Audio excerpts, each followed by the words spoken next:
Amandine a un syndrome de Rett. Le syndrome de Rett, c'est une maladie neurodégénérative polyhandicapante qui atteint principalement les filles. C'est une maladie orpheline. C'est la mutation du gène MECP2 qui va entraver le bon développement de certaines fonctions, enfin d'une majorité de fonctions telles que la communication, la marche, l'utilisation des mains, la parole, etc., etc. C'est une maladie officiellement qui est... chez ma fille, normalement, c'est une mutation génétique et chez ma fille, c'est une délétion qu'ils ont appelé à l'hôpital un accident génétique. Il y a des tas de choses que je connais aujourd'hui et je dis toujours, si je pouvais retourner, 15 ans en arrière ou même 16 ans en arrière, je m'attrape dans un coin et je me bloque et je dis, mais non, tu te tais, j'ai des choses à te dire parce que j'ai appris plein de choses dans son évolution. Aujourd'hui, j'essaye de transmettre un maximum à d'autres personnes qui ont un enfant avec la maladie, mais je trouve ça triste que ça ne passe pas par un système médical ou par une annexe au système médical qui pourrait justement les briefer là-dessus, quoi. Et de l'observation, c'est parce que je suis aussi 24 heures sur 24 avec elle, donc j'ai envie de dire, c'est à force de voir que, oups, quand il y a tel symptôme, je sais que quelques jours plus tard, je risque d'avoir l'orage. Mais comme beaucoup de parents, je pense, comme beaucoup de parents qui ont leurs enfants 24 heures sur 24 à la maison et qui peuvent observer justement tous ces symptômes, ces signes, etc., quoi. Au départ, oui, je lisais énormément, je me formais énormément, j'étudiais énormément en me disant, bon, ben voilà, chaque info, et réellement, au fur et à mesure que j'avançais dans mes études, au fur et à mesure, ah ouais, là, ça peut aider. Ah, mais oui, ça peut. Et donc, ça me permettait d'essayer. Alors, il faut savoir que j'ai essayé 10 000 trucs sur ma fille sans jamais prendre de risques, je pense. J'ai toujours fonctionné en me disant, OK, ça, je risque pas grand-chose, je vais essayer, je verrai. Après, au fur et à mesure que j'avance, je prends de plus en plus de risques, mais gérés parce que voilà, par exemple, les réflexes archaïques, elle est épileptique, il faut faire attention quand on fait des réflexes archaïques, mais voilà, il y a une formation derrière qui me permet aussi de pouvoir tout de suite observer si jamais il y a un moment, ici, il y a quelques jours, justement, c'est arrivé, il y a une semaine, où je voyais, pouf, elle est devenue blanche, elle avait de nouveau des cernes, elle était pas au top de sa forme. Et voilà, enfin, je veux dire, à force d'avoir certains outils dans les mains, ça m'a permis de pouvoir gérer ça. On a calmé le jeu. Et là, maintenant, je pense qu'elle a bien repris, quoi. Là, à nouveau, elle a des bonnes couleurs. Donc, pour essayer de l'aider, j'ai commencé à suivre plein de formations dans plein de domaines différents. J'ai commencé par la nutrition, puisque la nutrition, c'est quelque chose, entre guillemets, qui est accessible à chacun. Il n'y a pas besoin de prérequis particuliers. Ensuite, j'ai continué à me former à 10 000 trucs.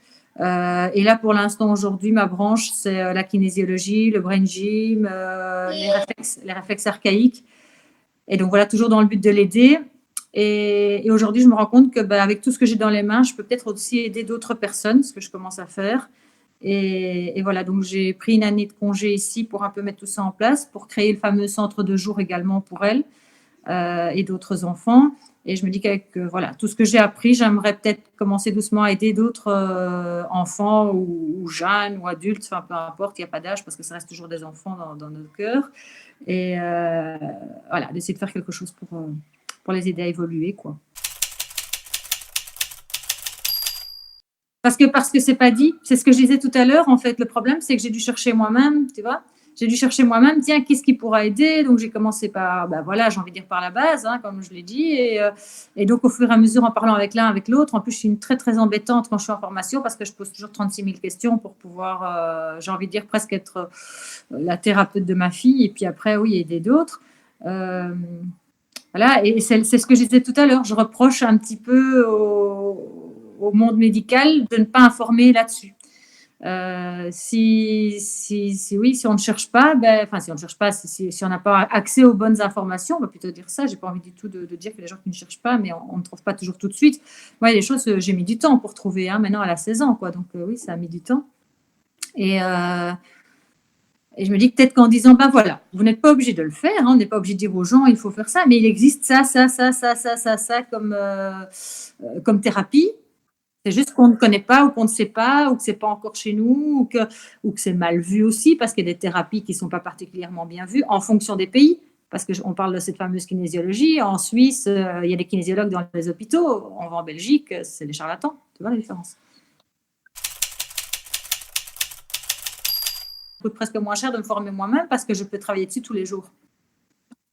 Et si je dois payer un thérapeute tous les jours, financièrement, c'est pas possible. Mais il faut savoir que pour 1 heure de thérapie, j'en avais pour 150 € et pour la formation, par exemple, ça me coûtait 220. Je minimise un petit peu, hein, parce que je crois que si je fais le calcul aujourd'hui des formations, je suis facilement à 25 000 à 30 000 €, quoi, un minimum.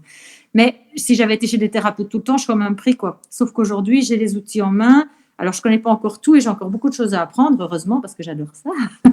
Mais et je dis, enfin voilà, parce que je pourrais aussi continuer à apprendre en faisant mon métier, en faisant continuer à faire des formations et continuer à chercher et continuer à avoir des expériences avec des autres enfants. Parce que maintenant, je vois d'autres enfants et ils m'apprennent énormément aussi. Là, cette année, je mets le coup d'accélérateur pour les formations en sachant que c'est plus léger dans le sens, en moyenne, je suis en formation plus ou moins 2 à 3 jours semaine pour l'instant. Donc, je veux dire, c'est déjà plus léger au niveau du temps parce que même si elle n'est pas bien, je sais étudier à côté d'elle ou des choses comme ça. Mais par contre, la formation en tant que telle, bon, ben voilà, ça c'est déjà moins lourd au niveau déplacement. Et puis, pour le futur, oui, organiser des choses, mais plus en choisissant mon timing et en le faisant de manière plus légère, quoi. En travaillant aussi que 2, 3 jours semaine pour pouvoir mieux gérer ce qui se passe à la maison. Qui a vraiment, j'ai envie de dire, enfin, comment puis-je dire ça? J'ai envie de dire ce verbe n'existe pas, mais qui a énergie de le faire. Tu vois? Qui a envie, mais j'ai envie de remplacer le mot envie par énergie. Je sais pas, il a énergie. Je pense vraiment que ça doit être quelque chose en nous où on a envie, en tant que thérapeute, de mettre toutes nos tripes. Parce qu'on sait, on est conscient, comme beaucoup de thérapeutes, hein, j'espère en tout cas, mais on est conscient que derrière, il y a vraiment un humain. Et derrière certaines maladies, je pense qu'il y a parfois un oubli du côté, parce qu'il y a trop de travail ou parce qu'on n'est pas toujours dans les bonnes conditions, mais on oublie qu'il y a réellement un humain qui souffre là derrière et qui ne demande qu'une chose, hein, c'est de pouvoir être libre, entre guillemets, de vivre comme tout le monde, quoi.